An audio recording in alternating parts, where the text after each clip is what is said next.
இந்த செஷனுக்கு வந்திருக்கிற கிருஷ்ண பக்தர்கள் அனைவருக்கும் என்னுடைய மிக பணிவான வணக்கங்களை தெரிவித்துக் கொள்கிறேன். பிரேயர் சொல்லி இந்த செஷனை ஆரம்பிக்கிறேன். ஓம் நமோ பகவதே வாசுதேவாய, ஓம் நமோ பகவதே வாசுதேவாய, ஓம் நமோ பகவதே வாசுதேவாய.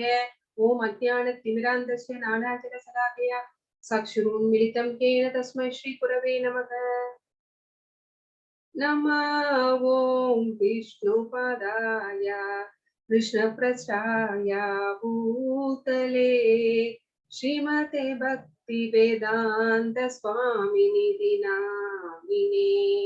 नमस्ते सरस्वती देवे गौरवाणी प्रचारिणे निर्विशेष शून्यवादी पाश्यता देशतारिणे। हे कृष्ण करुणा सिंधु दीनबंधु जगत्पते गोपेश गोपिका कांत राधा कांत नमोस्तुते। तप्त कांचन गौरंगी राधे वृंदावनेश्वरी वृषभानुसुते देवी प्रणमामि हरिप्रिये। जय श्री कृष्ण चैतन्य प्रभु नित्यानंद श्री अद्वैत गदाधर श्रीवासादि गौरभक्त वृंदा। हरे कृष्णा कृष्ण कृष्ण हरे हरे, हरे राम राम राम हरे हरे, हरे कृष्णा कृष्ण कृष्ण हरे हरे, हरे राम राम राम हरे हरे, हरे कृष्णा कृष्ण कृष्ण हरे हरे, हरे राम राम राम हरे हरे। जगत गुरु श्रील प्रभुपाद की जय। हरे कृष्णा डिवोटीज, प्रभु शेयर பண்றீங்களா? फर्स्ट 6.47 शेयर பண்ணுங்க प्रभु।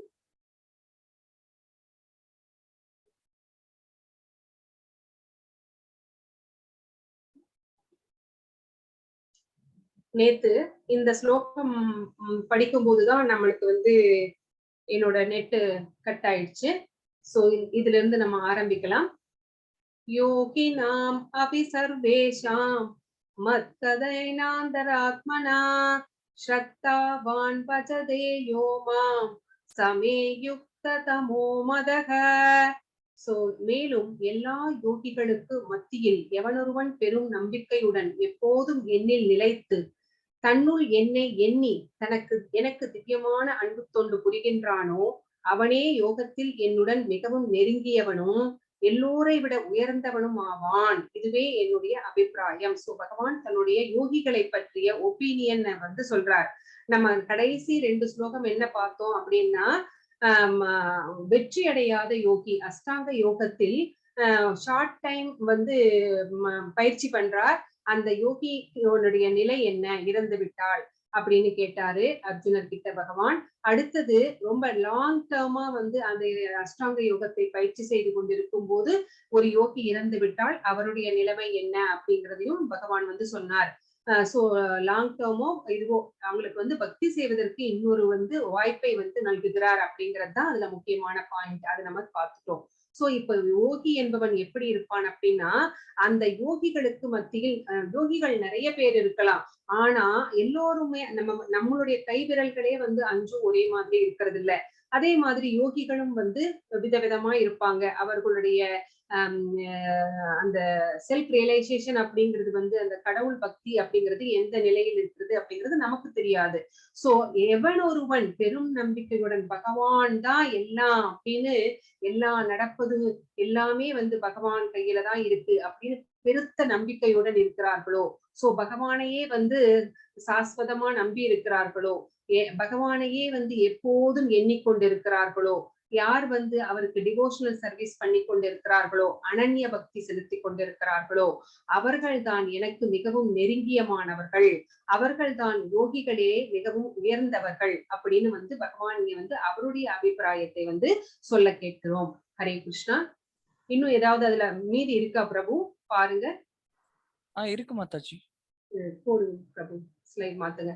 சோ இதுல இந்த கர்ம யோகம் பண்ணலாம், பகவானை அடைவதற்கு ஞான யோகமும் பண்ணலாம், அஷ்டாங்க யோகமும் பண்ணலாம். ஆனா பகவானை ஈஸியா பகவானை பக்தி செய்வதற்கு பக்தி யோகமே சிறந்தது. இது அப்போ இதெல்லாம் என்ன அப்படின்னா, இதெல்லாம் படிக்கட்டுகள். சோ பகவானை அடைவதற்கு இதெல்லாம் படிக்கட்டுகளாக உபயோகப்படுத்தலாம். சோ இதெல்லாமே படிநிலை. சோ பக்தி யோகம் அப்படிங்கிற அந்த இதை ஈஸியா பகவானை அடைவதற்கு ரொம்ப எப்படி நம்ம லிப்ட் யூஸ் பண்ணுவோம், ஸ்டேர் கேஸை யூஸ் பண்ணாம லிப்டை எப்படி யூஸ் பண்றோமோ அது மாதிரிதான் வந்து பக்தி யோகம் அப்படின்னு இந்த பிக்சர் வந்து நமக்கு சொல்கிறது. ஹரே கிருஷ்ணா. இப்போ சக்தி யோகத்துல வந்து பகவானை அடைவதற்கு என்ன வழியை பின்பற்றினார்கள் அப்படின்னா தியானம் செய்வார்கள். அவர்களுக்கெல்லாம் வந்து 1,00,000 ஆண்டுகள் வந்து அவர்களுடைய ஆஹ் என்ன சொல்றது லைஃப் ஸ்பேன். சரிங்களா? திரேதா யுகத்துல அவங்க என்ன பண்ணாங்க? யாகங்கள் செய்தார்கள். இந்த காலத்துல நம்ம யாகங்கள் செய்வதற்கு பொருட்செலவெல்லாம் ரொம்ப ஜாஸ்தியாகும். அந்த மாதிரி எல்லாம் நம்மளுக்கு ஒரு செல்வத்தை திரட்ட முடியாது. அதுவும் இல்லாம அந்த மந்திரங்களை உச்சரிப்பதற்கு சரியான முறையில் உச்சரிப்பதற்கு பிராமணர்களும் இந்த காலத்துல கிடையாது அப்படின்னு சாஸ்திரங்கள் சொல்கிறது. சரி, துவாபர யுகத்துல என்ன பண்றாங்க அப்படின்னா விரிவான கோயில் வழிபாடுகள் செய்து பகவானை அடைந்தார்கள். சோ அப்ப கலியுகத்துக்கு என்ன அப்படின்னு நான் உங்களுக்கு சொல்லி இருக்கிறேன். அடுத்ததுல பாருங்க, இறைவனுடைய பெயர்களை உச்சரித்தாலே போதும். சோ இந்த கலியுக மக்கள் வந்து மந்த புத்தி உடையவர்கள், தன்னிலை உணர மறுப்பவர்கள். சோ இவங்களுக்கு வந்து ஈஸியா ஏதாவது செஞ்சாதான் பகவானை வந்து சென்று அடைய முடியும் அப்படின்னு சைத்தன்ய மகாபிரபு வந்து சங்கீர்த்தன யக்னத்தை வந்து நமக்கு தந்திருக்கிறார். சோ பகவானுடைய நாமங்களை உச்சரித்தாலே போதும், அது வந்து நம்மை வந்து பகவானிடம் கொண்டு சேர்க்கும் அப்படிங்கிறது இதன் மூலமாக தெரிஞ்சுக்கிறோம். இதுக்கு நிறைய எவிடன்ஸ் கூட இருக்குது, ரெஃபரன்சஸ் கூட நம்மளுடைய சாஸ்திரங்களிலே சொல்லப்பட்டிருக்கிறது. ஹரே கிருஷ்ணா. பக்தி யோகம் மற்ற யோகங்களை விட பக்தி யோகத்தை பயன்படுத்துவது எப்படிப்பட்டது அப்படின்னா, நம்ம லிப்ட்ல போற மாதிரி 10வது மாடியில் இருக்கிற நம்ம வீட்டுக்கு ஸ்டேர் கேஸை நம்ம யூஸ் பண்ணுவோமா, லிப்டை யூஸ் பண்ணுவோமா அப்படின்னு கேட்டா நம்ம கண்டிப்பா லிப்ட தான் யூஸ் பண்ணுவோம். யாராவது ஒருத்தர் சொல்லலாம், மாடிப்படி ஏறி போனா அது வந்து ஒரு எக்ஸசைஸ் மாதிரி, நம்ம மசில்ஸ் எல்லாம் ஸ்ட்ரென்த் ஆகும் அப்படின்னு. நம்ம இந்த பக்கம் திரும்பணும்னா அடுத்த மாடிக்கு போய் அவங்க என்ன பண்ணுவாங்க, லிப்ட்ல தான் போவாங்க. சோ அந்த மாதிரிதான் லிப்ட்ல போறது அப்படிங்கிறது பக்தி யோகத்தை பின்பற்றுவது. மற்ற யோகங்களை பின்பற்றுவது அப்படிங்கிறது வந்து கர்ம யோகம், ஞான யோகம், அஷ்டாங்க யோகம், இதெல்லாம் வந்து ஸ்டேர் கேஸ்ல போற மாதிரி. சோ நீங்க எதை வந்து பின்பற்றுவீர்கள்? ஹரே கிருஷ்ணா. யாராவது ஒருத்தர் சாட்ல போடுங்க. லிப்ட்ல போவீங்களா, ஸ்டேர் கேஸை யூஸ் பண்ணுவீங்களா? Chat disable பண்ணிருக்காங்களா? எனேபிள்ல தான் இருக்கு மாதாஜி. எனேபிள் தானா? லிஃப்ட் தான் யூஸ் பண்ணுவாரு. அனந்தகுமார் பிரபு வந்து லிஃப்ட்ல, லாவண்யா மாதாஜியும் லிஃப்ட்ல தான் போவாங்க. Yes, correct. ரஜினி மணி மாதாஜி வந்து லிஃப்ட்ல தான் போவாங்க. சோ நீங்க மட்டும் இல்ல, எல்லாருமே லிஃப்ட்ல போவோம். சரிங்களா? சோ நம்ம எல்லாருமே வந்து பக்தி யோகத்தை தான் வந்து பின்பற்றுவோம் அப்படிங்கிறது. Venkata Lakshmi. Yes Mataji, thank you thank you everybody. அடுத்த ஸ்லைடுக்கு போங்க பிரபு. சோ எப்படிங்கிறது நம்மளுக்கு தெரியும் இல்லைங்களா? ஜபம் எப்படி பண்ணணும், சங்கீர்த்தன யக்ஞம் அப்படின்னு பண்ணணும், மகா மந்திரம் அப்படிங்கிறது நம்மளுக்கு தெரியும். இதோடைய விளக்கங்கள் எல்லாம் நான் சொல்லி இருக்கிறேன். ஹரே கிருஷ்ண கிருஷ்ண கிருஷ்ண ஹரே ஹரே, ஹரே ராம ராம ராம ஹரே ஹரே அப்படிங்கிறது தான் இந்த மகாமந்திரம். இந்த மகாமந்திரத்தை சொல்வதற்கு குருவின் உபதேசம் அடைந்துதான், அவர்கிட்ட உபதேசம் வாங்கிதான் சொல்லணும்னு கிடையாது, நம்மளாகவே சொல்லலாம். இதுக்கு நிறைய கட்டுப்பாடுகள் எல்லாம் கிடையாது. மற்ற மந்திரங்களுக்கெல்லாம் நிறைய கட்டுப்பாடுகள் இருக்கிறது. இப்படிதான் செய்யணும் அப்படின்னு நியமங்கள்லாம் இருக்குது. அதெல்லாம் வந்து இந்த மந்திரத்திற்கு கிடையாது. ஹரே கிருஷ்ணா. அடுத்தது பிரபு, வேத குறிப்புகள். இதுல வந்து இதுதான் மகா மந்திரம், இந்த சாண்ட் பண்ணாவே போதும் நம்ம பகவானை சென்று அடையலாம் அப்படிங்கிறதுக்கு ரெஃபரன்ஸ் இருக்கா அப்படின்னு கேட்பீங்க. உங்களுக்கு எல்லாம் மனசுக்குள்ள தோணி இருக்கும் இல்லைங்களா? எப்படி பகவானுடைய நாமத்தை சொன்னா மட்டுமே போதுமா பகவானை வந்து சென்றடைய முடியுமா? அவங்க எல்லாம் வந்து தியானம் செஞ்சாங்க சத்தியுகத்துல, சாரி, தியானம், யாகம், அப்புறம் விரிவான கோயில் வழிபாடுகள் எல்லாமே செஞ்சாங்க. அப்படியெல்லாம் செஞ்சு கஷ்டப்பட்டு தானே பகவானை சென்றடைந்தார்கள். எப்படி நாம ஜபத்தை மட்டும் சொல்லி எப்படி நம்ம வந்து பகவானை அடைய முடியும் அப்படின்னா, நான் சொல்லல, வேதங்கள் சொல்கிறது, ஸ்கிரிப்சர் சொல்கிறது, சாஸ்திரங்கள் என்ன சொல்றதுன்னு நம்ம பார்க்கலாம். ஹரே கிருஷ்ணா. வேத குறிப்புகள். கிருஷ்ண யஜூர் வேதத்திலிருந்து கலிச்சந்தாரண உபனிஷத். சோ இது ஒரு உபனிஷத். அந்த உபனிஷத் என்ன சொல்கிறது? இதி சோடசகம் நாம் நாம் கலிகல் நசனாசனம் நத பரதரோ உபயக சர்வ வேதேஷு திருஷ்யதே. இதோடைய மீனிங் அடுத்த ஸ்லைட்ல வருது. ஹரே கிருஷ்ணா. அனைத்து வேத இலக்கியங்களையும் தேடிய பின், எல்லாரும் வந்து தேடுறாங்க, இந்த கலியுகத்துக்கு நம்ம எப்படி பகவானை வந்து சென்றடைவதற்கு ஏதானும் வழி சொல்லப்பட்டிருக்கிறதா அப்படின்னு எல்லா வேத குறிப்புகளை எல்லாம் வந்து தேடும் போது ஹரே கிருஷ்ணரின் கோஷத்தை, அதாவது இந்த மகாமந்திரத்தை விட இந்த வயதிற்கு, இந்த வயதுன்னா இந்த கலியுகத்திற்கு அப்படின்னு அர்த்தம். இந்த கலியுகத்திற்கு ஒரு மதத்தின் முறையை, இந்த மதம்னா இந்து மதம், கிறிஸ்டின், முஸ்லிம் கிடையாது. மதம் அப்படின்னா இங்க தர்மத்திற்கு, இந்த தர்மத்தை மிக உயர்ந்ததாக கண்டுபிடிக்க, இதைவிட மிக உயர்ந்த தர்மத்தை கண்டுபிடிக்க முடியாது. சோ இந்த கலியுகத்துக்கு இந்த மகாமந்திரத்தை விட மிக உயர்ந்த தர்மம் அப்படிங்கிறது கிடையவே கிடையாது. இது மட்டும்தான் ஒரே ஒரு வழி அப்படின்னு இந்த கலிச்சந்தாரண உபனிஷத் நமக்கு சொல்கிறது. ஹரே கிருஷ்ணா. ஹரேர் நாம ஹரேர் நாம ஹரேர் நாம இவ கேவலம் ஹலவு நாஸ்தியேவ நாஸ்தியேவ நாஸ்தியேவ கதிர் அந்யதா.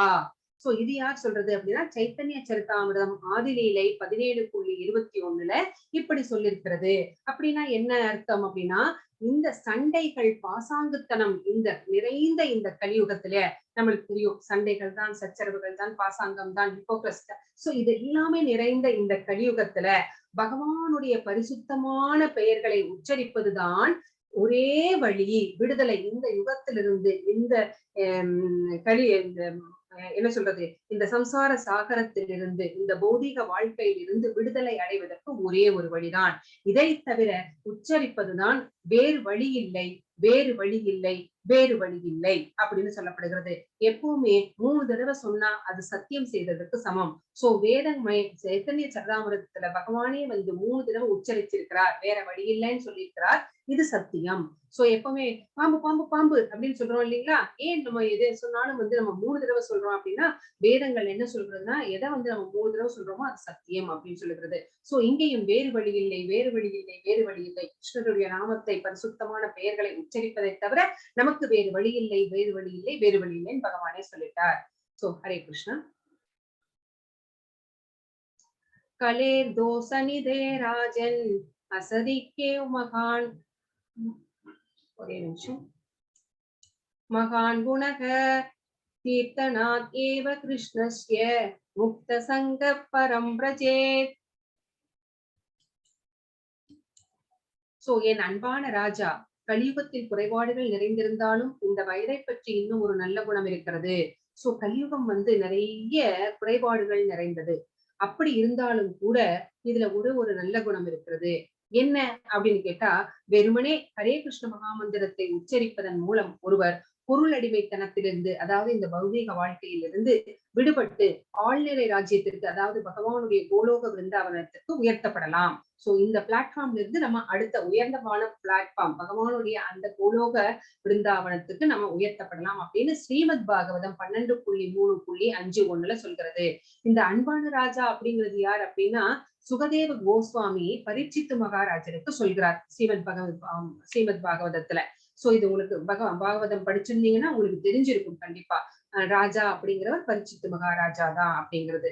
அது பெரிய ஸ்டோரி, நம்ம பின்னாடி நம்ம பார்க்கலாம் எப்பாச்சும். இப்போ அடுத்து யஜ்ஞானம் ஜபயக்னோஸ்மி அப்படின்னா என்ன அர்த்தம்? பகவத்கீதை 10வது ஸ்லோகம், 10வது சாப்டர் 25வது ஸ்லோகம் நம்ம பார்ப்போம். 10வது சாப்டர் வரும்போது யஜ்ஞானாம் ஜபயக்னோஸ்மி, கிருஷ்ணனாகிய நான் யாகங்களின் என் பெயர்களை உச்சரிக்கும் ஜபயக்னம் யாவேன். யக்னோவை கிருஷ்ணு, அதாவது விஷ்ணுவே வந்து யக்னம், யக்னம் அப்படின்னா விஷ்ணு அப்படின்ற இந்த ஸ்லோகம் நமக்கு சொல்றது. ஹரே கிருஷ்ணா.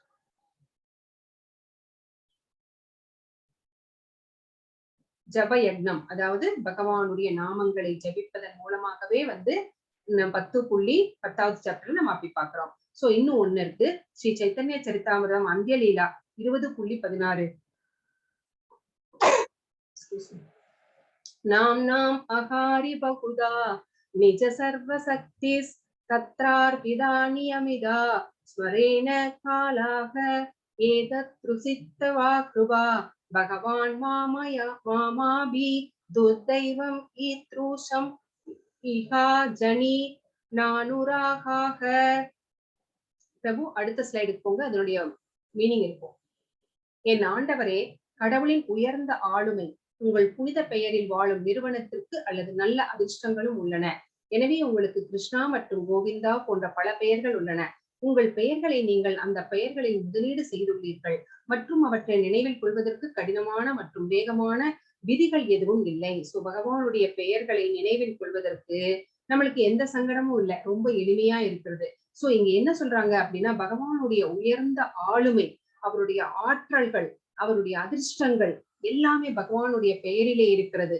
அந்த கிருஷ்ணா, ராமா, கோவிந்தா அப்படிங்கிற, ஜனார்தனா, கேசவா அப்படிங்கிற பெயர்களிலே இருக்கிறது. இது எப்படி நம்ம போய் நம்ம பணத்தை டெபாசிட் பண்றோம் இல்லைங்களா, அந்த மாதிரிதான் ஷேர் எல்லாம் வாங்குவோம். அந்த மாதிரி அந்த அந்த பெரிய அந்த விஷயத்தை பகவான் என்ன பண்ணியிருக்கிறார், அவருடைய பெயர்களிலே டெபாசிட் பண்ணியிருக்கிறார். சோ எல்லா அதிர்ஷ்டங்கள், ஆளுமை, அந்த புனிதத்தன்மை எல்லாத்தையும் அவருடைய பெயரிலே டெபாசிட் பண்ணியிருக்கிறதுனால அந்த பெயர்களை நாம உச்சரிக்கும் போது நம்ம கிளென்ஸ் ஆகிட்டே இருக்கிறோம், நமக்கு பக்தி வளர்கிறது. சோ அதுதான் இங்கே சொல்லப்பட்டிருக்கிறது. ஹரே கிருஷ்ணா. அதனுடைய சுருக்கம், அஷ்டாங்க யோகாவில் எப்படி முன்னேறுவது. சோ அஷ்டாங்க யோகத்தின் நிலைகள் என்ன? 8 நிலைகள் பார்த்தோம். யம, நியம, ஆசன, பிரத்யாகார, பிராணயாம, தியான, தாரண, சமாதி அப்படிங்கிறதெல்லாம் நம்ம பார்த்தோம். சோ ஏன் மனதை கட்டுப்படுத்த வேண்டும், மனதை கட்டுப்படுத்தாவிட்டால் என்ன நடக்கும், மனதை கட்டுப்படுத்தினால் நண்பனாகவும், மனதை கட்டுப்படுத்தாவிட்டால் எதிரியாகவும் மாறிவிடும். சோ தோல்வியுற்ற யோகியின் நிலை என்ன அப்படிங்கிறதையும் நாம் பார்த்தோம். பக்தி யோகமே மிகச்சிறந்த வழி அப்படிங்கிறதையும் யுக்த மனோமதக, அதையும் நம்ம விரிவாகவே பார்த்தோம். ஹரே கிருஷ்ணா. பிரபு அடுத்த சாப்டர்.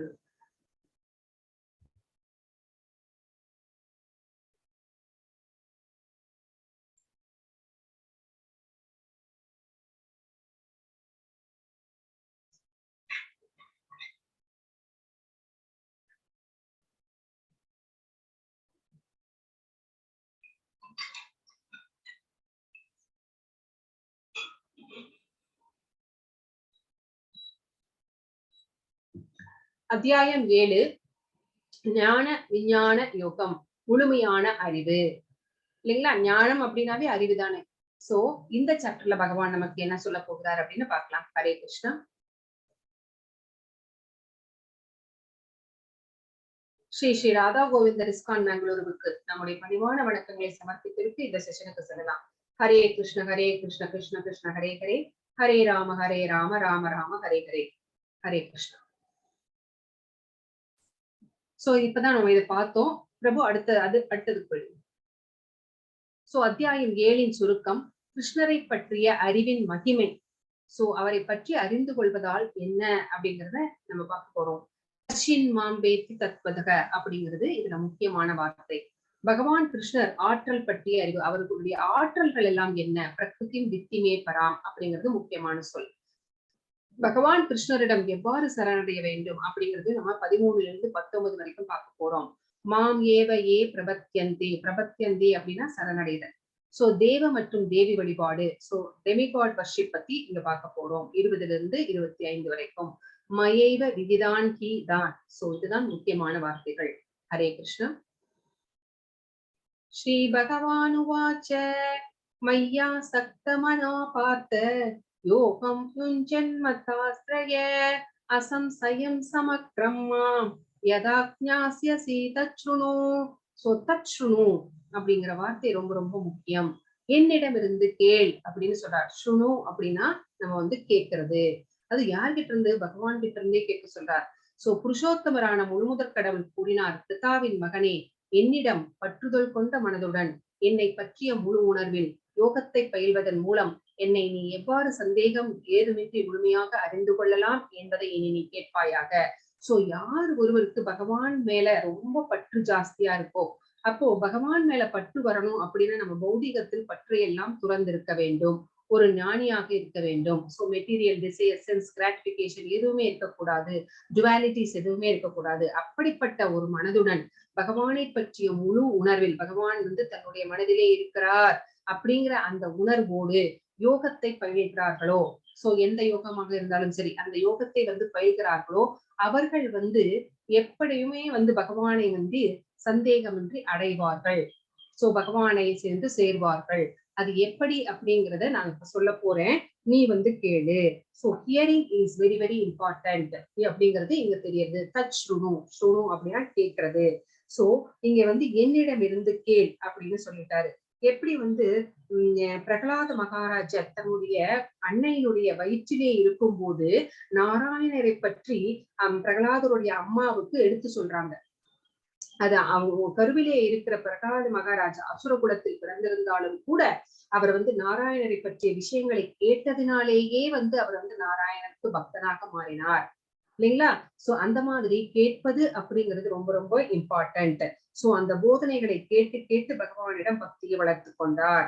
சோ அப்படிங்கிறது நம்ம தெரியும். செல்வத்துள் செல்வம், செவிச்செல்வம், அச்செல்வம், செல்வத்துள் எல்லாம் தலை அப்படின்னு நம்ம திருவள்ளுவர் கூட சொல்லியிருக்கிறார். சோ அப்போ இதுல கேட்பது அப்படிங்கிறது ரொம்ப ரொம்ப முக்கியமானது அப்படிங்கிறது நம்ம தெரிஞ்சுக்கிறோம். ஹரே கிருஷ்ணா. ஞானம் தேகம் சவிஞானம் இதம் பக்யம் சேசதக யஜ்ஞாத்வானேக பூயோன்யத் ஞாதவ்யம் அவசிஷ்யதே. சோ தற்போது சாதாரண அறிவையும் தெய்வீகமான அறிவையும் நான் உனக்கு முழுமையாக அறிவிக்கிறேன். இதனை அறிந்த பின் நீ அறிய வேண்டியவை ஏதுமே இருக்காது. சோ சாதாரண அறிவு அப்படிங்கிறது எதை சொல்றார்? இப்போ இந்த பௌதீக உலகத்திலே நம்ம வாழ்றதுக்கு நம்ம அறிவு இல்லைங்களா? எப்படி வந்து நம்ம வாழ வேண்டும், கல்வி கற்க வேண்டும் அப்படிங்கிற அந்த பௌதீக மெட்டீரியலிஸ்டிக் அறிவு, சரிங்களா? பௌதீக அறிவையும் தெய்வீக அறிவு அப்படின்னா ஆன்மீக அறிவையும் நான் உனக்கு முழுசா எடுத்து சொல்றேன். இத ரெண்டையும் நீ தெரிஞ்சுக்கிட்டேனா இதுக்கப்புறம் நீ தெரிஞ்சுக்க வேண்டியது எதுவுமே இல்லை அர்ஜுனா அப்படின்னு சொல்றாரு. ஞான விஞ்ஞான யோகம் அப்படின்னு தான் பேரே இல்லைங்களா?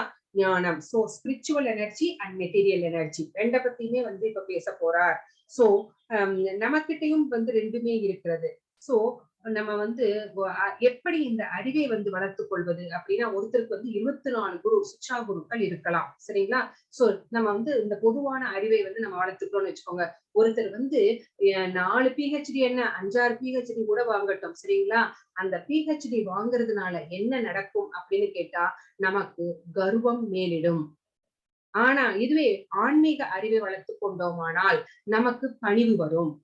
சோ இதுதான் ரெண்டுத்துக்கும் உள்ள டிஃபரன்ஸ். நாம் வந்து வித்யா, சோ வித்யாவை கற்றுக்கொள்வதனால் ஆன்மீக அறிவை வளர்த்துக் கொள்வதனால் பணிவும், இந்த சாதாரண பௌதீக அறிவை வளர்த்துக் கொள்வதனால் நமக்கு வந்து கர்வமும் ஏற்படும். சோ நம்மளுக்கு எது தேவை? இப்போ பணிவுதான் தேவை. சோ பணிவு இருந்தால் வந்து நம்ம பணிவா பேசி நம்ம எங்க போனாலும் நம்மளுடைய விஷயங்களை சாதித்துக் கொள்ளலாம் இல்லைங்களா? நம்ம வந்து கோபப்பட்டு பேசினா நம்மளுடைய எல்லாமே வந்து வேஸ்ட் ஆயிடும். சோ அந்த கர்வம் தலைக்கு ஏறிவிட்டால் நம்மளை வந்து அழிவு பாதைக்கே அழைத்து செல்லும். சோ இதுதான் வந்து இந்த ஸ்லோகம் நமக்கு சொல்கிறது. ஹரே கிருஷ்ணா. அடுத்த ஸ்லோகத்துக்கு போலாம். मनुष्याणां सहस्रेषु कश्चित् यदति सिद्धये यदताम् अभिसिद्धानां कश्चिन्मां वेति तत्पदः.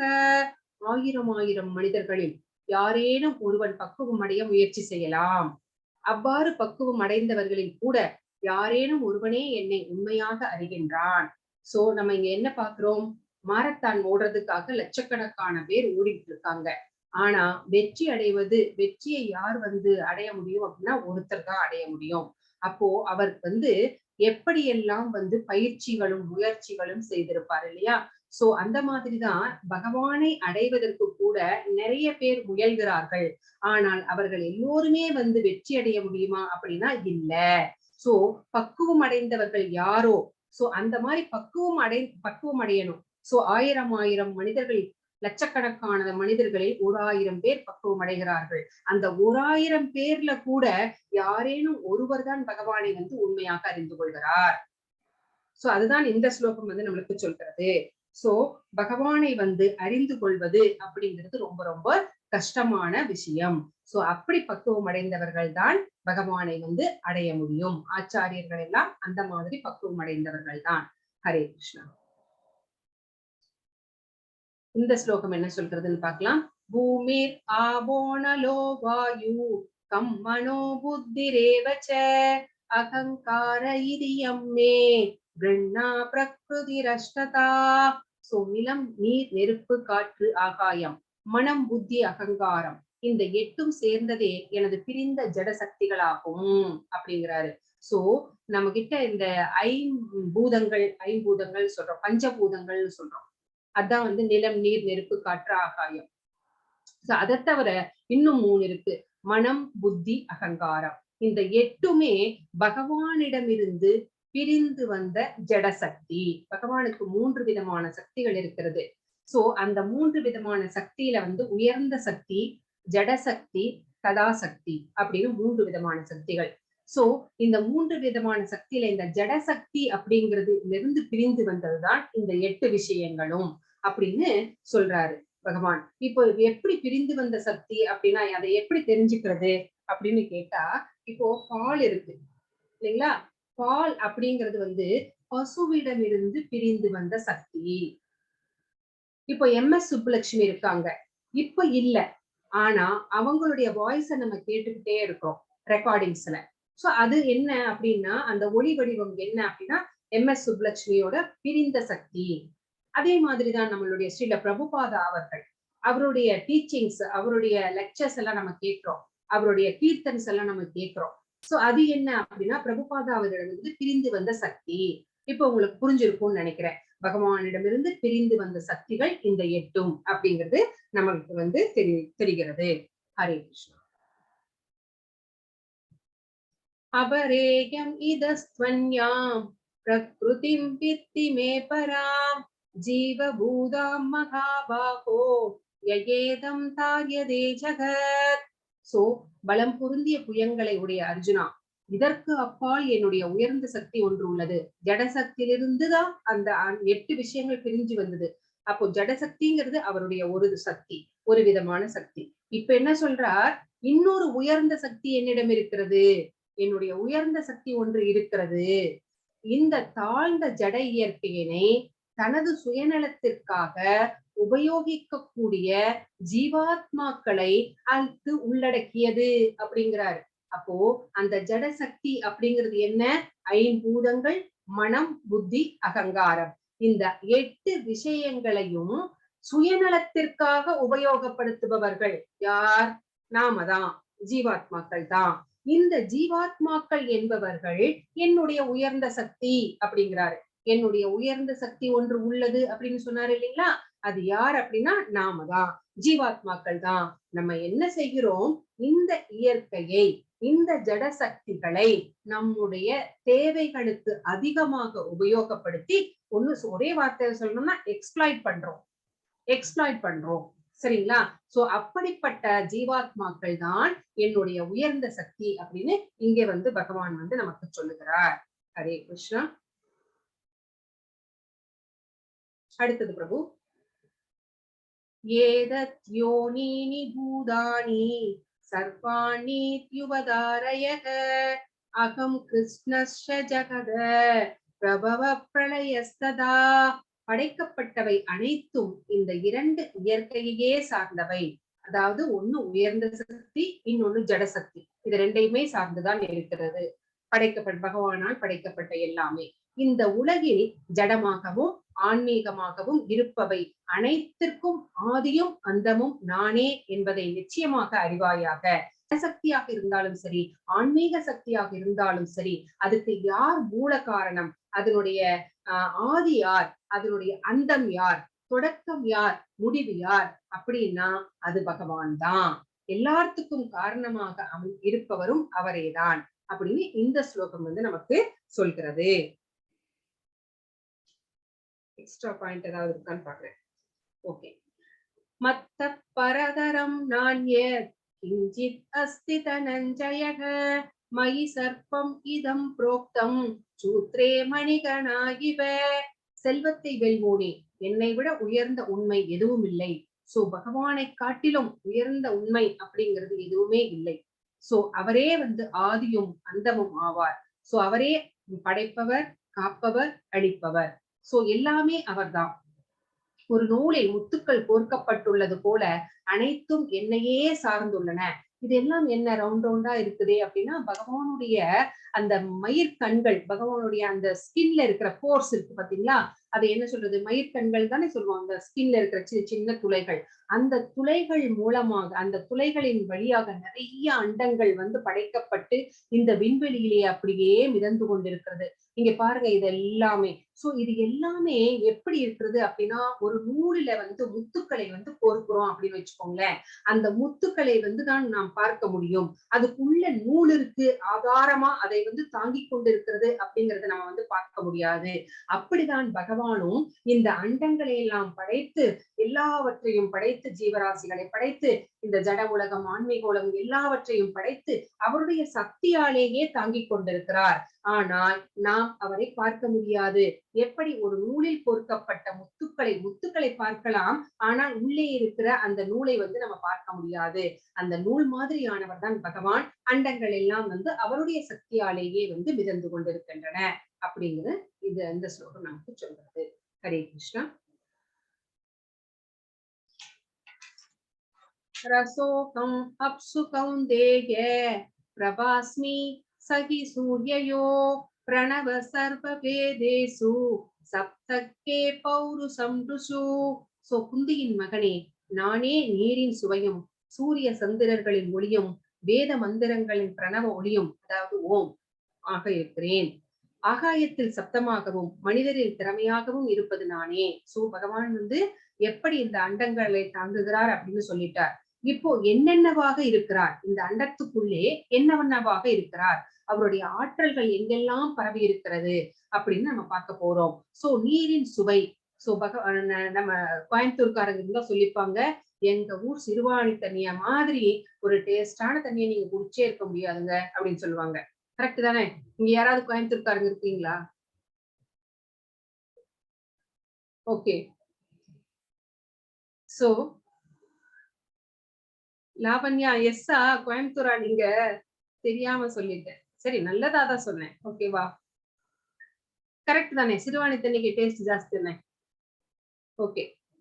எஸ் எஸ் அனந்தகுமார் பிரபு, தேங்க்யூ. சோ நானே நீரின் சுவையாக இருக்கிறேன். சோ சூரிய சந்திரர்களின் ஒளியாக இருக்கிறேன். சூரியனுடைய எஸ் மாதாஜி, தேங்க்யூ. சூரிய சந்திரர்களின் ஒளியாக இருக்கிறேன். சூரியனுடைய எப்படி இருக்கு, ரொம்ப ஹீட்டா இருக்கு. சந்திரனுடைய ஒளி எப்படி இருக்கு, குழுகுழுன்னு இருக்கு. சோ இது ரெண்டுத்துக்கும் எங்கிருந்து எங்கே சோர்ஸ் யாரு அப்படின்னு கேட்டா பகவான் தான். பகவான் கிட்ட இருந்துதான் வருது. சோ வேத மந்திரங்களின் பிரணவ ஒளி, பிரணவ மந்திரம் நம்ம எதை சொல்வோம், ஓம் தான் சொல்லுவோம் இல்லைங்களா? சோ அது யார் அப்படின்னு கேட்டா பகவான் கிருஷ்ணர் தான். சோ ஆகாயத்தில் சப்தமாக நான் இருக்கிறேன். சோ ஒவ்வொரு மனிதருக்கும் ஒரு திறமை இருக்கிறது. அந்த திறமை யார் அப்படின்னு கேட்டா பகவான் தான். சோ இப்படி எல்லாம் நான் இருக்கிறேன் அப்படின்னு பகவான் அவருடைய எனர்ஜிஸை பத்தி சொல்றார். ஹரே கிருஷ்ணா.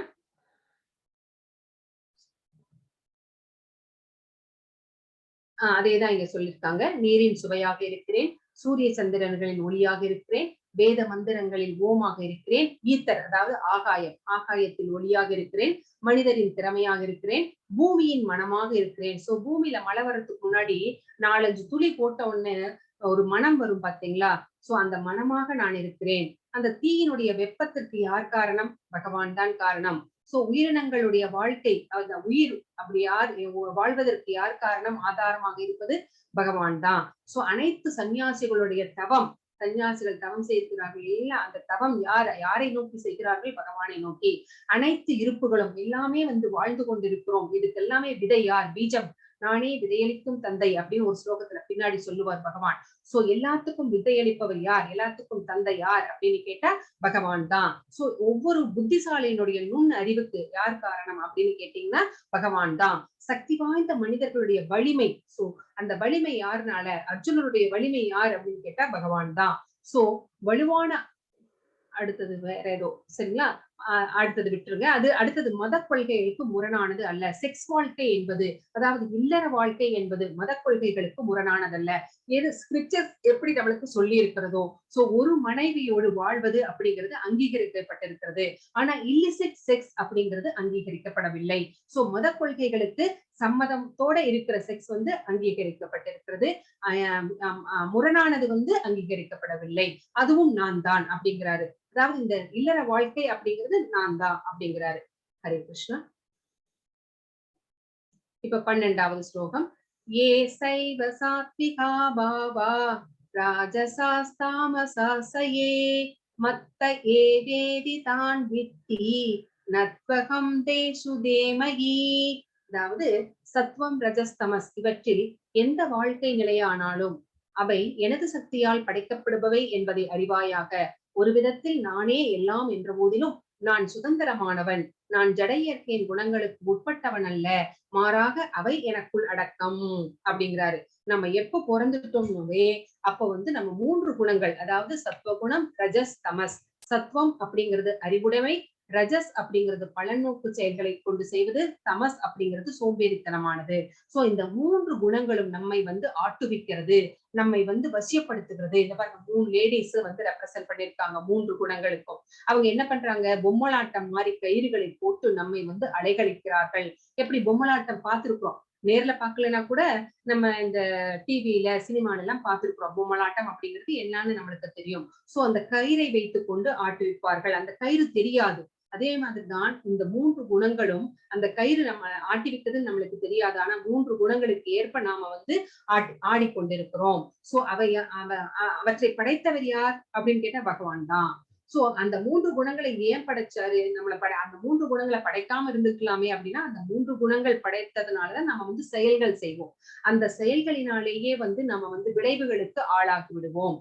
சோ அந்த மாதிரி ஆளாகுறதுனாலதான் நம்ம வந்து மறுபடியும் மறுபடியும் பிறவெடுக்கிறோம். சோ நம்மளுடைய கர்மாக்களை வந்து கணிக்க வேண்டும். சோ அதுக்காகவே வந்து இந்த 3 குணங்களை வந்து படைக்கிறார். சோ இந்த 3 குணங்களை பகவான் படைத்தாலும் இந்த 3 குணங்களுக்கும் பகவானுக்கும் எந்த ஒரு இதுவுமே கிடையாது. இந்த 3 குணங்களில் இருந்து அவர் சுதந்திரமானவர். எப்படி ஒரு டம்ளர் தண்ணியில ஒரு டிராப் எண்ணெய் விட்டா அந்த தண்ணி தனியா மிதக்குது இல்லைங்களா, அதோட கலக்காது. அந்த மாதிரிதான் பகவானும் சுதந்திரமாக இருக்கிறார். இந்த 3ஐயுமே வந்து அடக்கி ஆள்பவர் யார் அப்படின்னா, இந்த 3 குணங்களுமே வந்து பகவானால் படைக்கப்பட்டு ஆளப்படுகிறது. ஆனா இந்த 3 குணங்கள் நம்மை ஆள்கிறது அப்படின்னு நம்ம தெரிஞ்சுக்கணும். திரிபிர் குணமயே பாவை ஏ விசர்ப்பம் இதம் ஜகத் மோகிதம் நாபிஜானாதி மாம் ஏப்ய பரம் அவ்யயம். சத்வம், ரஜஸ், தமஸ் என்னும் மூவகை குணங்களில் சோ திரிபிர் குணனா 3 குணங்கள். சோ இந்த 3 வகை குணங்களினால மங்கி இருக்கிறதுனால, குணங்களுக்கு அப்பாற்பட்ட அடிவற்ற என்னை முழு உலகமும் அறியாது. இந்த 3 குணங்களும் நமக்கும் பகவானுக்கும் நடுவுல ஒரு திரையை போட்டு வைத்திருக்கிறது. சோ அதனால பகவான் ஒருத்தர் இருக்கிறார், அதுவும் நம்ம மனசுக்குள்ளேயே பரமாத்மாவாக உட்கார்ந்து இருக்கிறார் அப்படிங்கிற விஷயம் கூட நம்மளுக்கு தெரியல. ஏன்னா இந்த 3 குணங்களும் நம்மை மங்கி போக செய்திருக்கிறது. சோ மங்கி போக செய்திருக்கிறதுனால பகவான் அப்படிங்கிற அழிவற்ற ஒரு சக்தி நம்ம மனசுக்குள்ளேயே பரமாத்மாவாக அமர்ந்திருப்பதை நாம மட்டும் இல்லை, எந்த உயிரினங்களும் வந்து அறிந்து கொள்வது கிடையாது. யாரோ ஒருத்தர் 2 பேருக்கு தான் அந்த பேரதிர்ஷ்டம் வாய்க்கிறது. பகவான் அப்படிங்கிறவர் நம்ம கிட்ட இருக்கிறார், நம்ம மனசுல இருக்கிறார் அப்படிங்கிறதெல்லாம் வந்து யாரோ ஒருத்தருக்கு, யாருக்கு பிராப்தம் இருக்கிறதோ அவர்களுக்கு மட்டுமே தெரிகிறது. மற்றவர்கள் இந்த மாயையால் மறைக்கப்பட்டிருக்கிறார்கள். சோ மாயை அப்படிங்கிற திரை நம்மையும் பகவானையும் பிரிக்கிறது. ஹரே கிருஷ்ணா.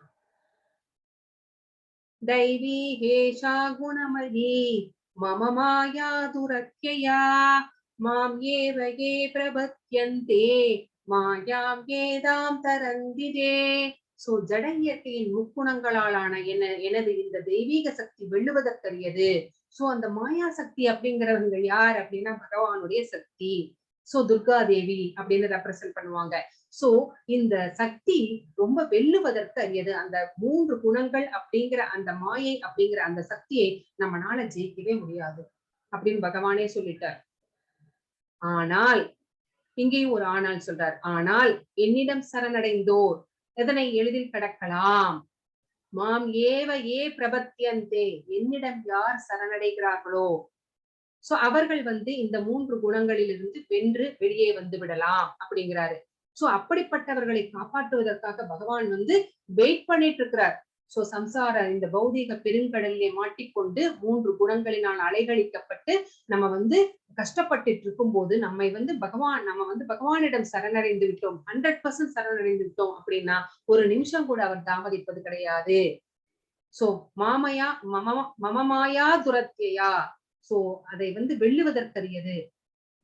மமமாயா துரத்தியா அப்படின்னா அந்த சக்தி, மாயா சக்தி வெல்லுவதற்கரியது. ஆனா என்னிடம் சரணடைந்தவர்கள் அந்த சக்தியையும் வென்று என்னை வந்து சரணடையலாம் அப்படின்னு பகவான் இந்த ஸ்லோகத்துல எனக்கு சொல்கிறார். ஹரே கிருஷ்ணா.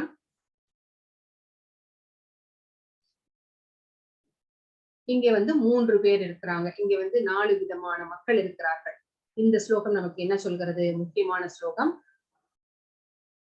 நமாம் நமாம் துஷ்கிருணிதோ மூடா பிரபத்யந்தே நராதமா மாயையா பக்ருதஜ்ஞானா ஆசூரம் பாவமாஸ்ரிதா. சற்றும் அறிவற்ற மூடர்களும் மனிதனில் கடைநிலையோரும் மாயையால் அறிவு கவரப்பட்டவர்களும் அசுரரின் நாத்திகத் தன்மையை ஏற்றவர்களுமான துஷ்டர்கள் என்னிடம் சரணடைவதில்லை. யார் யாரெல்லாம் பகவானிடம் சரணடைய மாட்டார்கள்? என்னிடம் சரணடைந்தால் அந்த மாயா சக்தியை வென்று விடலாம் சொன்னாரு முதல் ஸ்லோகத்துல. இப்ப என்ன சொல்றாரு அப்படின்னா, யார் வந்து என்னிடம் வந்து சரணடைய மாட்டார்கள் அப்படின்னா, அறிவில்லாத மூடர்கள். சோ அவர்கள் கழுதைக்கு சமமானவர்கள். அடுத்த ஸ்லோகத்துக்கு போங்க பிரபு. அந்த பிக்சர் இருக்கான்னு பார்க்கலாம். இருக்கு. இங்க பாருங்க, இந்த விதமான 3 விதமான மனிதர்கள். சோ இவர்கள் வந்து துஷ்கிருதினோ அப்படின்னு சொல்லப்படுகிறார்கள். சோ மூடர்கள். ஒரு புல்லுக்கட்டுக்காக இங்க பாருங்க, இந்த கழுதை எவ்வளோ வெயிட்ட வந்து சுமக்குது இல்லைங்களா? அந்த மாதிரிதான் நம்ம இந்த தலைமுறைக்கு மட்டுமல்ல, நம்ம அடுத்த தலைமுறைக்கு, அதுக்கடுத்த தலைமுறைக்கு அப்படின்னு நம்ம வந்து செல்வம் சேர்ப்பதிலே வந்து நம்முடைய உழைப்பை, முயற்சியை வீணாக்கிக் கொண்டே இருக்கிறோம். சோ இந்த கழுதை வந்து அந்த கட்டுகள்ல இருந்து விடுவிச்சா அது தானே போய் மேய்ஞ்சு தன்னுடைய வயிற்றை வந்து நிரப்பிக் கொள்ளலாம். ஆனால் இதற்கு அறிவில்லாததுனால, முட்டாளாக இருப்பதனால என்ன பண்ணுது? அதனுடைய எஜமானர் எவ்வளவு பாரத்தை ஏற்றி வைத்தாலும் அதை சுமந்து கொண்டு ஒரு புல்லுக்கட்டுக்காக வெயிட் பண்ணிக்கிட்டு இருக்குது. சோ ஒரு புல்லுக்கட்டு கிடைப்பதற்காக ஏன் கழுதை மிகவும் கடினமாக உழைக்க வேண்டும்? முட்டாள்தனம் இல்லையா? சிலர் ஆன்மீக வாழ்க்கைக்கு நேரமில்லை நேரமில்லைன்னு சொல்லுவாங்க இல்லைங்களா? சோ நேரமில்லை, பொருளீட்டம் மிகவும் கடினமாக உழைக்க வேண்டியுள்ளது. சோ உண்மையில் அவர்களுக்கு சாப்பிடவோ அல்லது தூங்கவோ கூட நேரம் இல்லை. சோ இப்படிப்பட்டவர்கள் பகவானிடம் சரணடைய மாட்டார்கள் அப்படின்னு சொல்றாங்க. அடுத்தது வந்து மனிதனின் நராதமா அப்படின்னா, நராதமான மனிதரில் தாழ்ந்தவர்கள். சோ அங்க கொலை, கொள்ளை, மாமிசம் உண்டு, இல்லிசிட் செக்ஸ், இந்த மாதிரி எல்லாமே கெட்ட பழக்கங்கள் அனைத்துமே வந்து அவர்களிடம் இருக்கிறது. சோ இது வந்து ஜகாய் மதாய் கதை. இந்த கதை வந்து பின்னாடி ஒரு சமயத்துல உங்களுக்கு சொல்லப்படும். சோ அவங்க வந்து எல்லா கெட்ட பழக்கங்களும் உடையவர்களாக தான் நராதமா அப்படின்னு மனிதத்தில் தாழ்ந்தவர்கள். அப்புறம் அசுர குணம் உடையவர்கள், ஆசூரம் பாவம் அப்படின்னு அந்த ஸ்லோகத்துல ஒரு லைன் வந்தது. அப்படின்னா என்ன? ராவணன் வந்து என்ன பண்ணினான்? இந்த உலகையே வெல்வதற்காக வந்து நிறைய இந்த தவங்கள் எல்லாம் செய்து கொண்டிருந்தான். சோ அது வந்து பேய் குணம். மற்றவர்களை வந்து அடிமைப்படுத்த வேண்டும் என்ற குணம். சோ மற்றவர்களை வந்து தன்னுடைய ஆளுமைக்கு உள்ள வச்சிருக்கணும், அடிமைப்படுத்த வேண்டும் அப்படின்றது. சோ இந்த குணம் இருக்கிறவர்களும் வந்து பகவானிடம் சரணடைய மாட்டார்கள். அடுத்தது நாத்திகர்கள், பகவான் மேல நம்பிக்கை இல்லாதவர்கள். அவங்க வந்து அறிவாளிகளாக இருந்தாலும் அவங்க மாயையில் மாட்டிக்கொண்டிருக்கிறார்கள். அவங்க வந்து உண்மை எது அப்படின்னு தெரியாது. பகவான் அப்படின்னு ஒருத்தர் இருக்கிறார் அப்படிங்கிறதையே வந்து அவர்கள் ஏற்றுக்கொள்ள மாட்டார்கள். சோ இப்படிப்பட்ட நால்வர் என்னிடம் வந்து சரணடைய மாட்டார்கள் அப்படின்னு பகவான் அந்த ஸ்லோகத்துல சொல்கிறார். அடுத்தது பிரபு. சதுர்விதா பஜந்தே மாம் ஜனா சுக்ருதினோர்ஜுன ஆர்த்தோ ஜிக்னாசுரார்த்தார்த்தி ஞானி சபத பரதர்ஷப. பரதர்களில் சிறந்தவனே, 4 விதமான நல்லோர் எனக்கு தொண்டு புரிகின்றனர். சோ முதல் ஸ்லோகத்துல என்ன சொன்னார்? 4 பேர் எனக்கு சரணடைய மாட்டார்கள். இப்ப என்ன சொல்றார்? 4 பேர் யாரு சரணடைவார்கள் அப்படின்னு சொல்றார். எனக்கு தொண்டு புரிகின்றனர். சோ எப்படிப்பட்டவர்கள்? அந்த 4 பேர் யார் யார் அப்படின்னு பார்க்கலாம். துயருற்றோர். சோ யாரெல்லாம் வந்து துன்பம் மிகுந்திருக்கிறதோ வாழ்க்கையிலே, சோ அப்படிப்பட்ட துயரற்றவர்கள் பகவானை வந்து சரணடைகிறார்கள். செல்வத்தை விரும்புவோர். சோ எனக்கு ஐஸ்வர்யம் வேண்டும் அப்படிங்கிறவங்க பகவானை வந்து சரணடைகிறார்கள். சோ கேள்வி உடையோர். சோ பகவானை பற்றி தெரிந்து கொள்ள வேண்டும் அப்படின்னு நிறைய சந்தேகம் இருக்கு இல்லைங்களா? சோ அந்த சந்தேகத்தை நிறைவேற்றிக் கொள்வதற்காக, தெளிவித்துக் கொள்வதற்காக சோ நிறைய பேர் வந்து அப்ரோச் பண்ணி அந்த பகவானை பற்றிய விஷயங்களை தெரிந்துக்கிறாங்க இல்லைங்களா? அந்த கேள்வி ஞானத்தை பெற வேண்டும் என்று நினைக்கிறவர்கள். பூரணத்தின் அறிவை தேடுபவர்கள். சோ பகவானை பற்றிய முழு அறிவை, பகவானை பற்றிய விஷயங்களை பூரணமாக தெரிந்து கொள்ள வேண்டும். எப்படி ஆச்சாரியர்கள் எல்லாமே செய்தார்களோ அந்த மாதிரி. சோ இந்த மாதிரி இருக்கிறவர்களும் வந்து 4 பேரும் வந்து எனக்கு வந்து தொண்டு செய்கின்றார்கள், என்னிடம் வந்து சரணடைகிறார்கள் அப்படின்னு இந்த ஸ்லோகம் நமக்கு சொல்றது. ஹரே கிருஷ்ணா. இது என்ன அப்படின்னா எப்படி அதுக்கெல்லாம் எக்ஸாம்பிள் கொடுத்திருக்காங்க. சோ இங்க பாருங்க கஜேந்திர மோக்ஷம். இவங்க வந்து ஒரு துயரத்துல இருந்தனால இந்த கஜேந்திர யானை வந்து பகவானிடம் வந்து சரணடைந்தது இல்லைங்களா, என்னை காப்பாற்று அப்படின்னு சொல்லிட்டு ஆதி மூலமே அப்படின்னு குரலெழுத்து கூப்பிட்டது. சோ இங்க வந்து திரௌபதி வஸ்திராபரணம் வஸ்திரத்தை வந்து அவங்க வந்து இழக்க விரும்பவில்லை. சோ கோவிந்தா அப்படின்னு அவங்களும் வந்து பகவானுடைய ஹெல்ப்ப வந்து கேக்குறாங்க இல்லைங்களா. சோ அதுதான் இந்த பிக்சர். இது வந்து சுகதேவ கோஸ்வாமி ஜனனம். அங்க சுகதேவ கோஸ்வாமி அப்படிங்கிற வந்து அம்மாவுடைய வயிற்றிலே வந்து இருந்தார். சோ 16 வருடங்கள் அங்கேயே உட்கார்ந்துட்டு இந்த பௌதிக உலகத்துக்கு வரவே மாட்டேன் அப்படின்னு சொல்லிட்டார். சோ பயந்துட்டார். பௌதிக இந்த மூன்று விதமான குணங்கள், இந்த மாயை எல்லாமே வந்து தன்னை வந்து பீடித்து கொண்டு விடும். சோ நான் வந்து ஆன்மீகத்திலேயே இருக்க விரும்புறேன்னு சொல்லிட்டு. சோ அததான் வந்து இந்த பிக்சர் சொல்கிறது. சுகதேவ கோஸ்வாமி வந்து அப்படிப்பட்ட சுகதேவ கோஸ்வாமி இங்க வந்து பரீட்சித்து மகாராஜருக்கு வந்து ஸ்ரீமத் பாகவதத்தை வந்து எடுத்துரைக்கிறார். அந்த பிக்சர் தான் இது. அடுத்து வந்து துருவ மகாராஜர் வந்து காட்டிலே போய் தவம் செய்கிறார். அந்த பிக்சர் இது. சோ இங்க வந்து என்ன அப்படின்னா ஆஞ்சநேயரும் ராமபிரானும் இல்லைங்களா. இது எதுக்காக நம்மளுக்கு தெரியும். சோ இந்த மாதிரி இங்க என்ன அப்படின்னா ஸ்ரீமத் பாகவதத்தை வந்து நைமிஷாரண்யத்திலே வந்து அந்த முனிவர்கள் புடைசூழ உட்கார்ந்து கொண்டு முனிவர்கள் எல்லாம் கேள்வி கேட்க கேட்க இந்த சுகதேவ கோஸ்வாமி அவர்களுடைய அந்த சந்தேகங்களை எல்லாம் நிவர்த்தி செய்கிறார். சோ இந்த மாதிரி சிச்சுவேஷன்ஸ்ல எல்லாம் வந்து இப்படிப்பட்ட மனிதர்கள் எல்லாருமே வந்து பகவானிடம் வந்து சரணடைகிறார்கள். ஹரே கிருஷ்ணா. தேசாம் ஞானி நித்யயுக்தக ஏக பக்தி விசிஷ்யதே பிரியோ ஹி ஞானினோத்யர்த்தம் அகம் சசமம பிரியக. இவர்களில் முழு ஞானத்துடன் எப்பொழுதும் தூய பக்தி தொண்டில் ஈடுபட்டிருப்பவனே சிறந்தவன். சோ இந்த மாதிரி மனிதர்கள் முன்னாடி வந்து யாரெல்லாம் சரணடைவார்கள் அப்படின்னு சொன்னாரு இல்லைங்களா. அந்த மாதிரி இருக்கிறவர்கள் யாரு முழு ஞானத்துடன், அதாவது பகவானை பற்றிய பூரணமாக அறிந்து கொண்டிருக்கிறார்களோ அவர்கள்தான் உண்மையான பக்தி தொண்டை செய்ய முடியும். அவர்கள்தான் சிறந்தவர்கள். ஏனெனில் நான் அவனுக்கு மிகவும் பிரியமானவன். நான்னா அவனுக்கு ரொம்ப பிடிக்கும், அவனும் எனக்கு மிகவும் பிரியமானவன், அவனை பார்த்தாவே எனக்கு ரொம்ப இஷ்டம் அப்படிங்கிறார் பகவான்.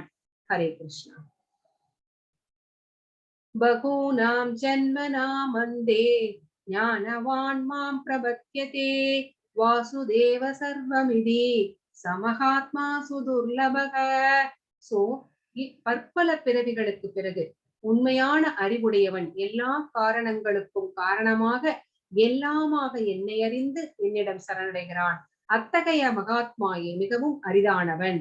யார் ரொம்ப ரேர் அப்படின்னா பகவான் அதுக்கு பதில் சொல்றார். நிறைய பிறவிகள் எடுத்துட்டார் ஒருத்தர். சோ நிறைய பிறவிகளுக்கு பிறகுதான் உண்மையான அறிவுடையவனுக்கே ஒரு விஷயம் தெரிய வருது. என்ன விஷயம் அப்படின்னா காரணங்களுக்கெல்லாம் காரணமாக பகவான் இருக்கிறார். Causes of all causes.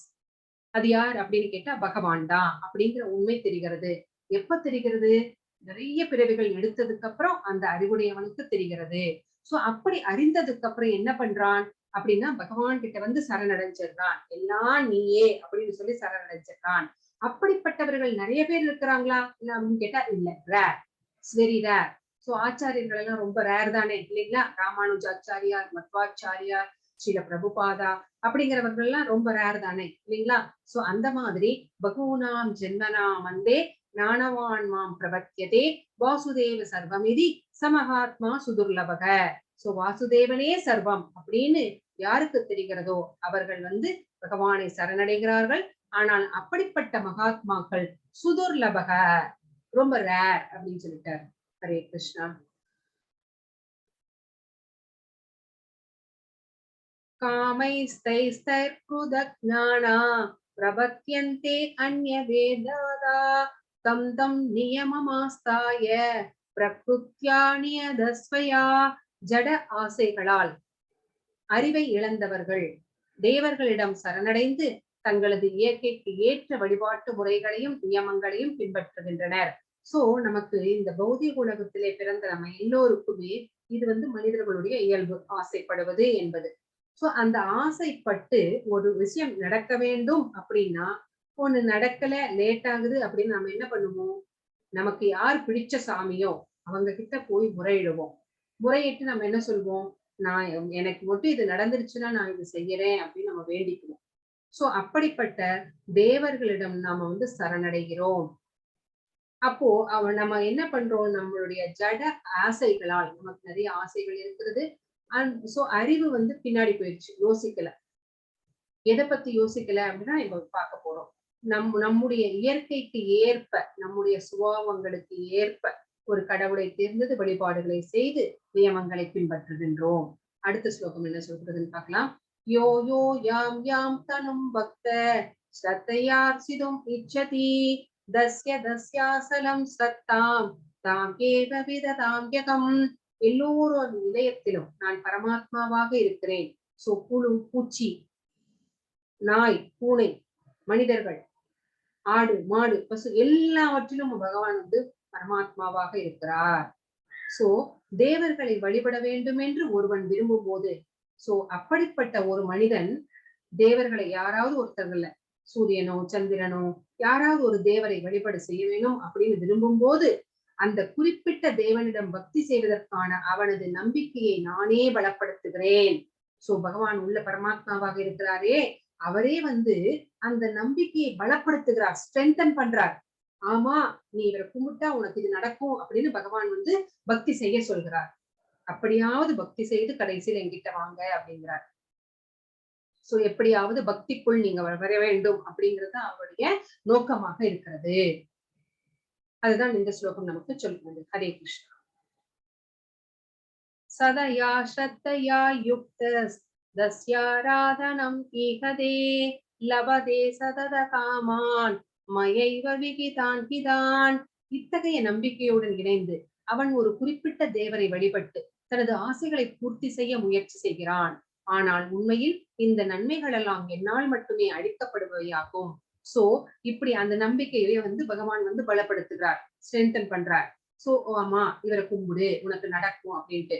So அவனும் வந்து என்ன பண்றான், ஒரு தேவரை வழிபட்டு பகவான் விநாயக பெருமானாக இருக்கலாம், முருக பெருமானாக இருக்கலாம், யாராக வேண்டுமானால் இருக்கலாம். சோ தன்னுடைய ஆசைகளை எல்லாம் பூர்த்தி செய்து கொள்கிறான். சோ அங்க போனோடனே சாங்ஷன் பண்றாங்க, இவரும் வந்து சந்தோஷப்படுறார். ஆனால் இந்த நன்மைகள் எல்லாம் யாரால் வந்து சாங்ஷன் பண்ணப்பட்டது அப்படின்னா, இந்த தேவர்கள் எல்லோருமே போய் நம்முடைய கோரிக்கைகளை பகவான் கிருஷ்ணரிடம் வந்து எடுத்துரைக்கிறார்கள். அப்படி எடுத்துரைக்கும் போது அவர் வந்து சாங்ஷன் பண்றதுதான் நமக்கு வந்து இந்த தேவர்கள் வந்து வழங்குகிறார்கள் அப்படின்னு இந்த ஸ்லோகம் நமக்கு சொல்றது. அந்த வந்து பலம் தேசாம் தத்பவத்யல்பமேதசாம் தேவான் தேவயஜோ யாந்தி மத்பக்தா யாந்தி மாமபி. தேவர்களை வழிபடும் சிற்றறிவு படைத்த மக்களது பலன்கள் தற்காலிகமானதும் ஓர் எல்லைக்கு உட்பட்டதும் ஆகும். தேவர்களை வழிபடுவோர் தேவர்கள் உலகங்களுக்கு செல்வர். ஆனால் எனது பக்தர்கள் இறுதியில் எனது உன்னதமான உலகை அடைகின்றனர். சரி, அப்படியே வந்து தேவர்களை வழிபட்டு நம்மளுக்கு பலனும் கிடைச்சிருச்சு. அந்த பலன் எப்படிப்பட்டது? இட் இஸ் வந்து டெம்பரரி. சோ அசத், அந்த டெம்பரவரி, அதுக்கு ஒரு முடிவு, ஆரம்பம் இருக்கிறது மாதிரியே ஒரு முடிவும் இருக்கிறது, ஒரு நீர்க்குமிழி போன்றது. சோ அது ஒரு எல்லைக்கு உட்பட்டது, லிமிட்டட். சோ தேவர்களை வழிபட்டு கொண்டே இருந்தால் நம்ம இருந்ததுக்கு அப்புறம் நம்ம புண்ணிய பலன்கள் இருந்தால் அந்த தேவர்களுடைய உலகத்துக்கே செல்கிறோம். புண்ணிய பலன்கள் தீர்ந்ததுக்கு அப்புறம் மறுபடியும் பிறவி எடுத்து இந்த பூலோகத்திற்குத்தான் வர வேண்டும். ஆனால் பகவானை வழிபடுபவர்கள் பகவானுடைய லோகத்திற்கு செல்கிறார்கள். அங்கே சென்றதுக்கு அப்புறம் நமக்கு பிறப்பு இறப்பு கிடையாது. நாம மறுபடியும் இந்த லோகத்திற்கு திரும்பி வருவதற்கு அவசியம் இல்லை, வர வேண்டிய தேவையில்லை. அப்படிங்கிறது தான் இந்த ஸ்லோகம் நமக்கு சொல்கிறது. இங்க ஒரு பிக்சர் பாக்குறோம். சோ இங்க என்ன அப்படின்னு பார்த்தா, எப்போதெல்லாம் வந்து நமக்கு ஒரு துன்பம் வருகிறதோ, தேவர்களுக்கு துன்பம் வரும்போது எல்லாம் என்ன பண்ணுவாங்க அப்படின்னா, போய் இந்திரனை பார்ப்பார்கள், சிவபெருமானை பார்ப்பார்கள் இல்லைங்களா. அந்த மாதிரி யாருக்கெல்லாம் துன்பம் வருகிறதோ அவங்க எல்லாம் ஒன்னா சேர்ந்து போய் பகவான் கிட்ட அந்த பார்க்கடல்ல ஓரத்துல இருந்து புருஷ சூக்தம் சொல்வார்கள். புருஷ சூக்தம் சொல்லும் போது பகவான் வந்து அங்கே வந்து தோன்றி அவர்களுக்கு என்ன செய்ய வேண்டுமோ அதை வந்து அசரீரியாகவோ இல்லை நேரிலோ வந்து எடுத்துரைப்பார், உபாயங்களை தருவார். சோ இதுதான் வந்து எப்படி ஒரு பிரைம் மினிஸ்டரை பார்க்கணும்னா அதுக்கு நிறைய விஷயங்கள் இருக்கிறது இல்லைங்களா. நம்ம நேரடியா போய் யாரையுமே பாத்துற முடியாது இல்லைங்களா? ஒரு கம்பெனி சிஇஓ யாராக இருந்தாலும் வந்து நம்ம பார்க்க முடியாது. அப்பாயின்ட் வாங்கணும் இல்லைங்களா? அப்பாயின்ட்மெண்ட் வாங்கி தான் பார்க்கணும். நம்ம ஒரு டாக்டரையே பார்க்க போறோம்னாலும் அந்த மாதிரி தானே. சோ அப்ப பிஎம் பார்க்கணும்னாவே அப்படிதான் அவ்வளவு விஷயம்னா பகவானை பார்க்கணும்னா எவ்வளவு விஷயங்கள் இருக்கும் இல்லைங்களா? சோ அந்த மாதிரி தான் நிறைய விஷயங்கள் இருக்கிறது. அதை ரெப்ரசென்ட் பண்ற பிக்சர் தான் இது. ஹரே கிருஷ்ணா. அவ்யக்தம் வியக்திம் ஆபன்னம் மன்யந்தே மாம புத்தய பரம் பாவமஜானந்தோ மமாவியம் அனுத்தமம். என்னை பக்குவமாக அறியாத அறிவற்ற மனிதர்கள் கிருஷ்ணர் எனப்படும் பரமபுருஷ பகவானாகிய நான் முன்னர் அருவமாக இருந்ததாகவும் தற்போது உருவத்தை ஏற்றிருப்பதாகவும் எண்ணுகின்றனர். அவர்களது சிற்றறிவினால் அறிவற்றதும் மிக உயர்ந்ததுமான எனது பரம இயற்கையை பற்றி அவர்கள் அறிய மாட்டார்கள். சோ பக்குவம் இல்லாதவர்கள் அறிவற்ற மனிதர்கள் அப்படிங்கிறவங்க என்ன நினைக்கிறாங்க அப்படின்னா முன்னாடி வந்து பகவானுக்கு உருவமே இல்லை அப்படின்னு நினைக்கிறாங்க. அப்புறமா தான் வந்து அவங்களுக்கு வந்து உருவத்தை வந்து அவர் ஏற்றுக்கொண்டார் அப்படின்னு நினைக்கிறாங்க. ஆனா அது தப்பு. சோ பகவான் வந்து தோன்றும் போதே உருவத்தோடு அவருக்கு ரூபம் இருந்தது. ஆனால் அருவவாதிகள் என்ன சொல்கிறார்கள் அப்படின்னா அவருக்கு வந்து ரூபம் இல்லை அப்படிங்கிறாங்க. சோ எப்படி வந்து சூரியன் பகவான் வந்து 3 நிலைகளில் இருக்கிறார். எப்படி அப்படின்னா நடுவுல இருக்கிற சென்டர் பார்ட் வந்து பகவான். சோ அவர் சூரிய கதிர்கள் எல்லாம் இருக்கிறது. அது வந்து பரமாத்மா. சூரியனுடைய அந்த வெளிச்சம் இருக்கிறது பாருங்க. அது வந்து பிரம்மம் அப்படின்னு சொல்லப்படுகிறது, பிரம்மன். சோ இந்த 3 நிலைகளிலே பகவானை பார்க்கின்றோம். சோ பக்தர்கள் எல்லோருமே அந்த சென்டர் பார்ட்டான பகவான் கிட்ட போய் சேரணும்னு விரும்புறாங்க. இந்த அருவவாதிகள் உருவமே இல்லைன்னு சொல்றவங்க அந்த பகவானை சுற்றி இருக்கிற அந்த ஒளிவட்டம் இருக்குது பாத்தீங்களா, அதையே வந்து பகவான் நினைச்சுக்கிறாங்க, பிரம்ம ஜோதின்னு நினைச்சுக்கிறாங்க. அந்த பிரம்ம ஜோதியில் ஐக்கியமாகிவிட்டால் பகவானிடம் ஐக்கியமானதுன்னு நினைச்சுக்கிறாங்க. ஆனா அதுக்கும் அப்புறம் ஒரு ஸ்டெப் இருக்கு அப்படிங்கிறது அவங்களுக்கு தெரியறது இல்ல. சோ அப்படிப்பட்டவர்கள் வந்து சிற்றறிவுடையவர்கள். அவங்களுக்கு வந்து பகவானை பற்றிய இயற்கை அவருடைய நேச்சர் என்ன அப்படிங்கிறது வந்து அவங்களுக்கு தெரியல அப்படின்னு நீங்க சொல்றாரு பகவான். ஹரே கிருஷ்ணா. நாகம் பிரகாச சர்ப்பஸ்ய யோகமாயா சமாப்ருத மூடோயம் நாபிஜானாதி லோகோ மாம் அஜமவ்யயம். சிற்றடி உடையவர்களுக்கும் முட்டாள்களுக்கும் நான் ஒருபோதும் தோன்றுவதில்லை. எனது அந்தரங்க சக்தியால் கவரப்பட்டுள்ளேன். எனவே நான் பிறப்பற்றவன் அடிவற்றவன் என்பதை இவர்கள் அறிவதில்லை. சோ அப்படிப்பட்ட அருவவாதிகள் சிற்றறிவுடையவர்களாக இருக்கிறார்கள், முட்டாள்களாக இருக்கிறார்கள். அவங்களுக்கு வந்து பகவான் ஒரு நாளும் காட்சி கொடுப்பதில்லை. சோ அவர் பகவானுடைய அந்தரங்க சக்தி. பகவான் அப்படின்னா அவருடைய சக்திகள் எல்லாம் அந்தரங்க சக்தி. சோ அந்த சக்தியினாலே அவர் வந்து பிறப்பற்றவராக இருக்கிறார். அவர் வந்து எப்பவுமே ஒரு கர்ப்பத்திலே வைக்கப்படுவதில்லை. சோ அவர் வந்து எப்பவுமே வந்து நிரந்தரமாக இருக்கிறார். சோ அவருக்கு வந்து பிறப்பு அப்படிங்கிறது கிடையாது. அழிவற்றவர். அவர் பெர்மனண்டா இருக்கிறார், நிரந்தரமானவர், உன்னதமானவர், தெய்வீகமானவர். சோ அவருக்கு அழிவுங்கிறதே கிடையாது. இந்த உண்மைகள் எல்லாம் அந்த அருவவாதிகளுக்கு தெரியவில்லை அப்படிங்கிறார். வேதாகம் சமதீதானி வர்த்தமானானி சார்ஜுன பவிஷ்யாணி சபூதானி மாம் து வேதன கஷ்டன.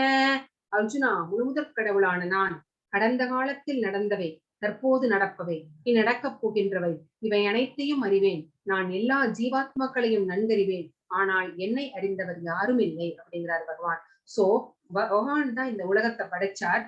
பகவான் படைச்ச எல்லா ஜீவராசிகளுடைய பாஸ்ட் டைம் தெரியும் அவருக்கு. பிரசன்ட் இப்ப என்ன நடந்துட்டுன்னு தெரியும். ஃபியூச்சர்ல என்ன நடக்க போகுதுன்னு தெரியும். ஆனா நமக்கு தெரியுமா? தெரியாது. எப்படி ஒரு ஃபார் எக்ஸாம்பிள் ஒண்ணு சொல்லணும்னு வச்சுக்கோங்களேன். ஒரு சிறு விவசாயி இருக்கிறார். அவருக்கு ஒரு சிறிய நிலம் இருக்கிறது. அந்த சிறிய நிலத்துல எந்தெந்த மூலையில எந்தெந்த மரம் இருக்கு அப்படின்னு அந்த சிறிய விவசாயிக்கு தெரியும். இதே அந்த நாட்டினுடைய ராஜா இருக்கிறார். அந்த ராஜாவுக்கு தன்னுடைய ராஜ்யம் எவ்வளவு தூரம் பறந்து விரிந்திருக்கிறது, கிழக்குல என்ன இருக்கிறது, மேற்குல என்ன இருக்கிறது, மலைகள் எங்க இருக்கிறது, சமவெளிகள் எங்க இருக்கிறது, எத்தனை வந்து விவசாய நிலங்கள் இருக்கிறது, எத்தனை கிணறுகள் இருக்கிறது அப்படிங்கறதெல்லாம் வந்து அவருக்கு அத்துப்படி. அதே மாதிரிதான் பகவானுக்கு எல்லா விஷயங்களுமே தெரியும் ஒரு மன்னனை போல. நமக்கு வந்து அதெல்லாம் தெரியாது. நம்ம பத்தி மட்டும்தான் நம்மளுக்கு தெரியும். சோ பகவான் வந்து எல்லா உயிரினங்களையும் அறிந்தவர். உங்க மனசுல என்ன இருக்குங்கிறதும் அவருக்கு தெரியும். என் மனசுல என்ன இருக்குங்கிறது எனக்கு தெரியும். ஆனா எனக்கு வந்து என்ன பத்தி மட்டும்தான் தெரியும். உங்களுக்கு உங்கள பத்தி மட்டும்தான் தெரியும். சோ அந்த மாதிரி பகவான் எல்லாமே அறிந்தவர். எல்லா ஜீவாத்மாக்களையும் அறிந்தவர். ஆனால் என்னை அறிந்தவர் யாரும் இல்லை. பகவானை பற்றி முழுமையாக தெரிந்து கொண்டவர் யாருமே கிடையாது. அவங்களுடைய அம்மா யசோதாமாவுக்கு கூட தெரியாது. ஹரே கிருஷ்ணா. येषां त्वन्दकदं पापं जनानां पुण्यकर्मणां ते त्वन्द्वमोहनिर्मुक्ता பஜந்தே மாம் திருடவ்ருதா. சோ முற்பிறவியிலும் நிற்பிறவியிலும் புண்ணிய செயல்களில் ஈடுபட்டு எவர்களது பாவ விளைவுகள் முழுமையாக ஒழிக்கப்பட்டு விட்டதோ, எவர்கள் மயக்கத்தின் இருமையிலிருந்து பூரணமாக விடுபட்டுள்ளார்களோ அவர்களே எனது பக்தி தொண்டில் மன உறுதியுடன் ஈடுபடுவர்.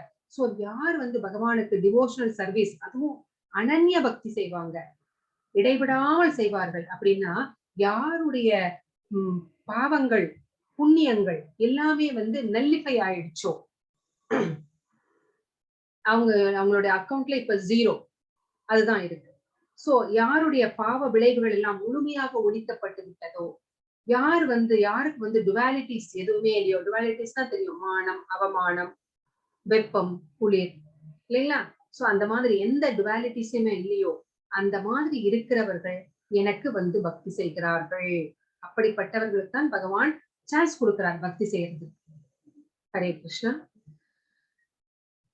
சாதி பூதாதி தெய்வம் மாம் சாதி யக்னம் சவியேதுக பிரயாண காலே விச மாம் தேவி துர்யுக்த சேதசா.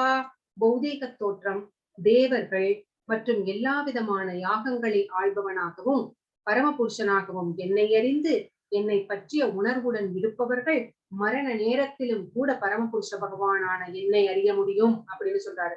பௌதீக தோற்றம் அப்படின்னா இந்த இயற்கை பிரகிருதி. சோ இது பகவானுடைய ஒரு சக்தி. தேவர்கள் பகவானுடைய அங்கத்துணுக்குகள், சக்தி வாய்ந்த ஜீவாத்மாக்கள்.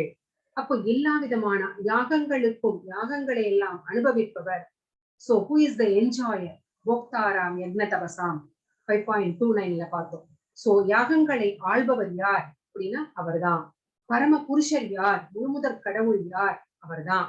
சோ இப்படியாக பகவான் பற்றிய எல்லா விஷயங்களையும் தெரிந்து கொண்டு பகவானுடைய அந்த பக்தி உணர்வோடு இருப்பவர்கள் வந்து சாகும் போது கூட, ஏன் சாகும் போது அப்படின்னா, சாகும் போது நம்முடைய உடல் எல்லாமே செயலிழந்து விடும். சோ கண்கள்னால சரியா பார்க்க முடியாது, காதுனால கேட்க முடியாது, வாய் பேச முடியாது, கபம் வந்து நம்மை அடைக்கும், தொண்டை குரல் வளையை பிடிக்கும் இல்லைங்களா, கைகால்கள் எல்லாமே வழியிலிருந்து எதுவுமே வந்து ஆக்ஷன் பண்ண முடியாது இல்லைங்களா, ஆக்டிவேட் ஆகாது. சோ அந்த மாதிரி இன்ஆக்டிவ் ஸ்டேட்ல இருக்கும் போது கூட நம்ம பகவானை பற்றிய பூரண அணிவுடன் இருந்தால் பகவான் வந்து அவரை வந்து நினைவுபடுத்துவார். மரண நேரத்திலும் கூட பகவானை வந்து நாம் வந்து அறிய முடியும் அப்படின்னு இந்த ஸ்லோகம் நமக்கு சொல்கிறது. ஹரே கிருஷ்ணா. சோ கிருஷ்ணரை பற்றிய அறிவின் மகிமை அப்படின்னா என்ன அப்படின்னு பார்த்தோம். பகவான் கிருஷ்ணருடைய ஆற்றல்கள் எல்லாம் என்ன, நீரிலே என்னவாக இருக்கிறார், ஆகாயத்திலே என்னவாக இருக்கிறார் அப்படிங்கிறது எல்லாமே நம்ம பார்த்தோம். பகவான் கிருஷ்ணரிடம் சரணடைவதால் என்ன, எப்படி சரணடைவது அப்படிங்கிறதையும் பார்த்தோம். தேவதேவியர்களின் வழிபாடு எப்படிப்பட்டது அப்படிங்கிறதையும் நாம பார்த்தோம். இந்த சாப்டர்ல நம்ம இந்த விஷயங்களை எல்லாம் நம்ம தெரிந்து கொண்டோம். ஹரே கிருஷ்ணா.